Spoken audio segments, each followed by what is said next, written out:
Good morning students, कैसे हैं आप सभी? I hope all you are fine. So today we are going to solve exercise number 2.4 for chapter 2 of 9th class. The first question is, suppose a plant has height 1.75 feet and it grows by 0.5 feet each month. अब हमने introduction में किया था, हमने दो topics पढ़े थे, linear growth and linear decay. क्या बताया गया था उसमें कि जिसमें जो एक ग्रोथ है, मतलब किसी भी चीज में कोई इंक्रीमेंट हो रही है, बढ़ रहा है वो पॉजिटिवली सर्टन रूल से, एक पर्टिकुलर क्वांटिटी के हिसाब से, एक सर्टन क्वांटिटी के हिसाब से, तो वो लीनियर ग्रोथ होता है. और जहां पे घटता है वो लीनियर डिके होता है. तो ये क्वेश्चंस उन्हीं पे बेस्ड हैं, उन्हीं का यूज करके हमें इन क्वेश्चंस के आंसर देने हैं. तो चलिए शुरू करते हैं. First question, find the height after 7 months. अब उसने बोला है कि जो इसकी इनिशियल हाइट है 1.75 फीट है और ये हर महीने 0.5 फीट के एक सर्टन वैल्यू से बढ़ रहा है, लंबाई बढ़ती जा रही है. तो इसका सॉल्यूशन होगा हाइट आफ्टर 7 months. अब क्या हो जाएगा इसका? अगर हम फर्स्ट मंथ की बात करें तो सिंपली इसमें 0.5 फीट हो जाएगा ऐड. सेकंड वाले में इसको 2 से मल्टीप्लाई कर देंगे, जैसे हमने पिछले क्वेश्चंस में जैसे लीनियर एक्सप्रेशन बनाने के लिए किया था, सेम वही चीज है. सेकंड वाले मंथ में 2 से मल्टीप्लाई हो जाएगा. थर्ड वाले मंथ में इसको 3 से मल्टीप्लाई करके इसमें ऐड ऑन हो जाएगा. अगर उसने 7 months बोला है तो ये 7 times इतना ही बढ़ेगा. तो इसको मैं लिख सकती हूँ 1.7 फीट प्लस 0.5 मल्टीप्लाई बाय 7. ये कैसे किया मैंने? अगर 1 month होता तो सिर्फ 0.5 होता, अगर 2 month होते तो उससे डबल बढ़ गया होता वो, और इसमें ऐड कर देना है. अब उसने 7 months के बाद बोला है तो इसको 7 से मल्टीप्लाई करके जो ओरिजिनल इसकी हाइट थी उसमें ऐड कर देना है. तो हमारे पास आ जाएगा 1.75 plus 3.5 is equal to 5.2 feet. तो ये हमारा आंसर आ जाएगा. नेक्स्ट है इसका part, make a table of values for t varies from 0 to 10 months and show how the height h increases every month. अब हमें पता है कि जो 7 month तक हमने देखा कैसे किया था. फर्स्ट मंथ में कुछ था, सेकंड मंथ में थोड़ी और बढ़ी, डबल हो गई, थर्ड मंथ में 3 से मल्टीप्लाई करेंगे 4 में, ऐसे. इसका अब हमने अलग अलग से टेबल बना के दिखाना है. जो वैल्यूज हैं उनकी हमारी 0 से 10 तक हो जाएंगी. तो टेबल कैसे बनेगा? इसकी हम 10 कॉलम बनाएंगे.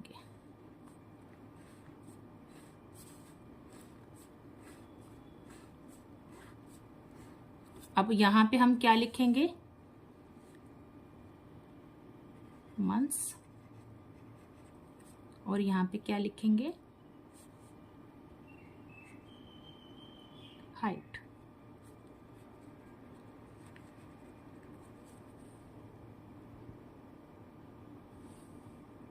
मंथ्स हमें कहां से शुरू करने हैं? 0, 1, 2, 3, 4, 5, 6, 7, 8, 9 एंड 10.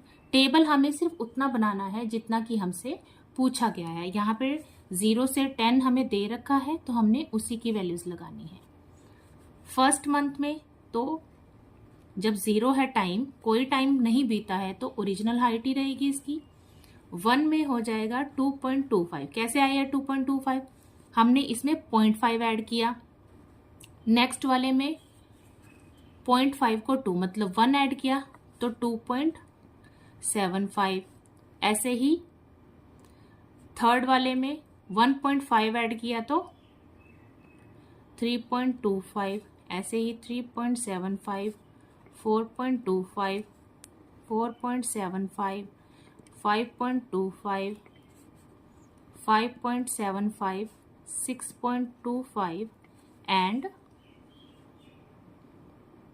6.75। ये हमारा टेबल वैल्यू हो जाएगी। अब इसके बाद उन्होंने बोला है find an expression that relates H and T and explain why it represent linear growth. इसमें पूछा गया है हमें एक एक्सप्रेशन देना है। अब जो हमने इसका सॉल्व किया है, जैसे इसको सॉल्व किया है, बस इसकी जगह पे हमने एन लगा देना है कि जितने मंथ बीतते जाएंगे एन की वैल्यू जो भी रखेंगे उसका सोल्यूशन हम उसे सॉल्व करके लिख सकते हैं। कैसे? सबसे पहले हम लिखेंगे let height after t months, T लिख सकते हो, एन लिख सकते हो, कोई फर्क नहीं पड़ता उससे, बस हमें मैटर समझ आना चाहिए। अब क्योंकि उसने पूछा है हमें एच और टी का एक्सप्रेशन, एच और टी का एक्सप्रेशन मतलब एच और टी में हमें एक्सप्रेशन को लिखना है, इसलिए हम लिखेंगे let height after t months is equal to h मान ली हमने। तो जो हमारी हाइट है वो क्या हो जाएगी 1.75 प्लस 0.5 टी। ये हमारा एक्सप्रेशन हो गया। हमने पिछले एक्सरसाइज में एक्सप्रेशन लिखना सीखा था। जैसे जैसे टी की वैल्यू बढ़ती जाएगी, मंथ जो है बढ़ते जाएंगे, वैसे वैसे इसकी हाइट भी बढ़ती जाएगी। अब उसने पूछा है next explain why it represent linear growth. क्यों ये करता है रिप्रेजेंट लीनियर ग्रोथ को? क्योंकि जो उसकी हाइट है वो बढ़ रही है ना 0.5 के अकॉर्डिंग। तो जब चीजें बढ़ती हैं, क्वांटिटी बढ़ती है, तो वो लीनियर ग्रोथ को शो करती है। सो दिस रिप्रेजेंट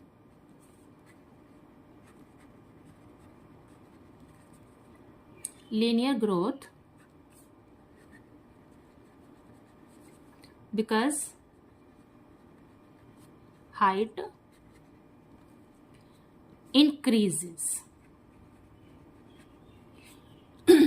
अब उसने बोला है कि इंक्रीज का भी एक रूल है ना, कैसे इंक्रीज होनी चाहिए, यहां लिख देती हूं मैं, बाय अ कांस्टेंट अमाउंट, कि जो वो अमाउंट है बढ़ने की, जो रफ्तार है वो सेम रहनी चाहिए। Amount every month. ठीक है, ये क्वेश्चन यहां पे हमारा खत्म हो जाता है। सेकंड क्वेश्चन है हमारा अ mobile phone is bought for ₹10,000, its value decreases by ₹800 every year। अब यहां पे वर्ड क्या आ गया? डिक्रीजेस। डिक्रीज का मतलब क्या हो रहा है? कम हो रहा है, मतलब डिके हो रहा है। तो यहां पे हम लीनियर डिके का यूज करेंगे। तो इसके जो पार्ट्स दे रखे हैं वो क्या है? Find the value of the phone after 3 years। तो अब इसकी जो इनिशियल वैल्यू है वो क्या है? Rupees initial value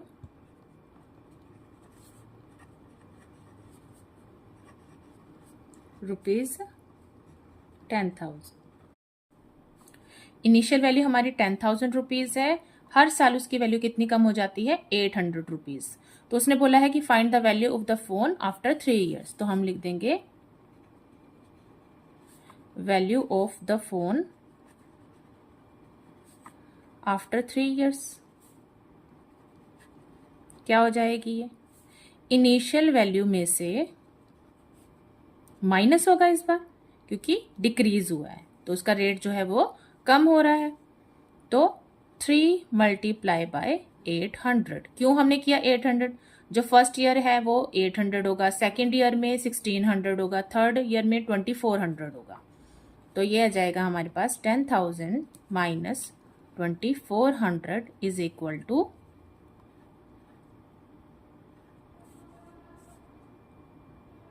7600 rupees.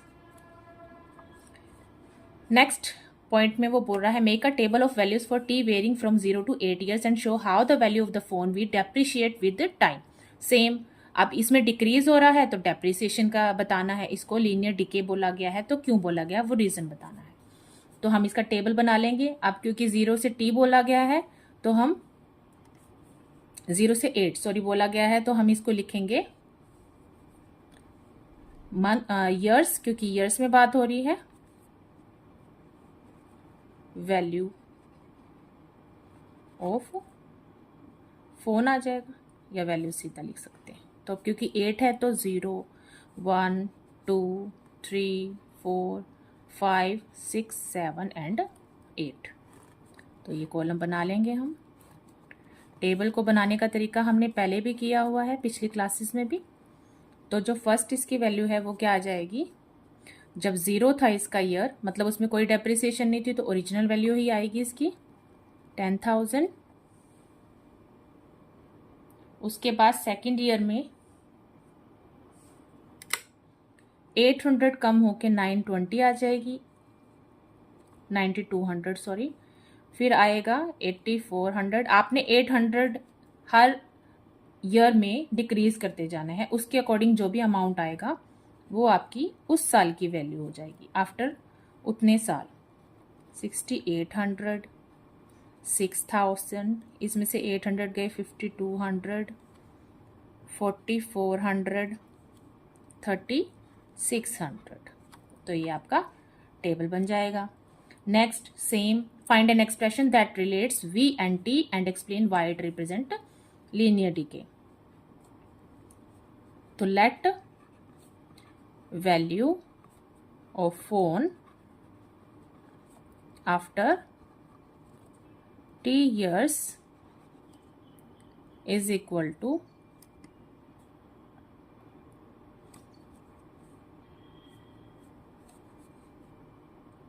10,000 minus 800 t.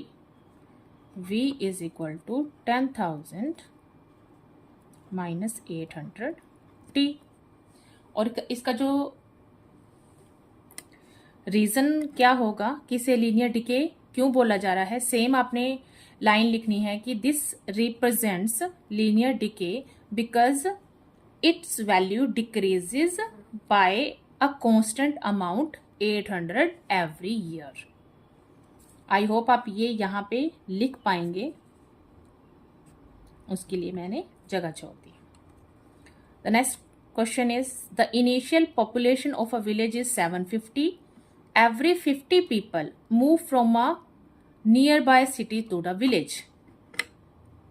अब इस क्वेश्चन में क्या है, फिर से हमारे पास जो एक विलेज की पॉपुलेशन थी वो 750 थी एवरी, अब वो बता रहा है कि every 50 people move from a nearby city, मतलब हर 50 लोग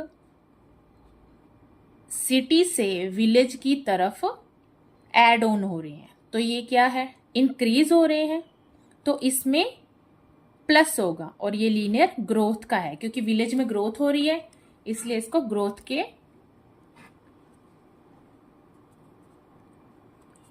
रूप में लिखेंगे, जैसे इसमें लिखा जाएगा। तो इनिशियल आपकी पॉपुलेशन क्या है,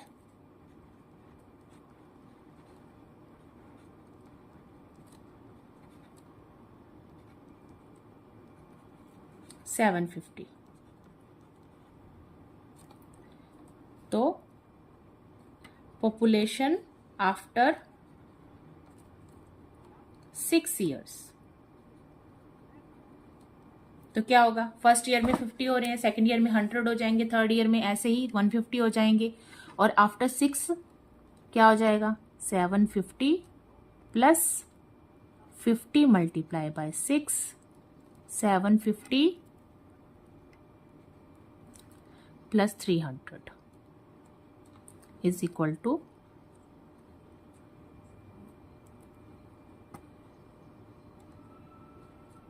1050।